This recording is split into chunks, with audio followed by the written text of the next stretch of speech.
नमस्कार बंधुगण, आज आम घरे बहुत सहजरे किपरि स्वादिष्ट मुढ़ी मुआ तैयारी करबा शिखिबा। तो प्रथम देखंतु गोटे कड़ाई रे किछि गुड़ नै कि ताको भल भाबरे गोळेई देछि। ताको किछि समय गोळेइला परे गोटे ताटिया रे किछि पानी नबा और सेथिरे देखिबा हम गुड़ाटा भलरे पाग होइछि कि नै। ये देखंतु एटी देखंतु गुड़ को मु काढी के देखला पर ए फळी जेली टाइप रो हे जिवो। तो जानिबे आम गुड़टा पाग हो जाए। तापर आम ए मुढ़ी की पकेबा। आपण माने चाहिए भी ए बादाम मंजी भाजिकी पकई पारे। तो मु खाली मुढ़ी रे तैयारी करिछि। एहीपरि भाबरे आम मुढ़ी की गोळेई दबा। एटी देखंतु मु मुढ़ी की भल भाबरे पूरा गोळेई नउछि।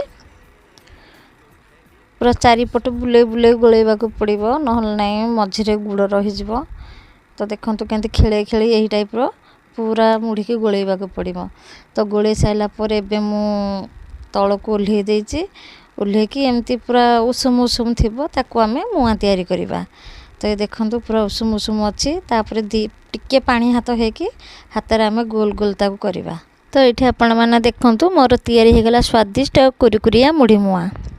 देखा भी बहुत सुंदर लगे कारण धला धला मुढ़ी रे गुड़र कोटिंगटा बहुत सुंदर आसता है और बहुत टेस्ट थाए। तो मोर जदि भिडियोटी आपण मानक भल लगे ताहले प्लीज़ लाइक कमेंट और सब्सक्राइब और शेयर करने को भूलिए। तो रोचे जय जगन्नाथ।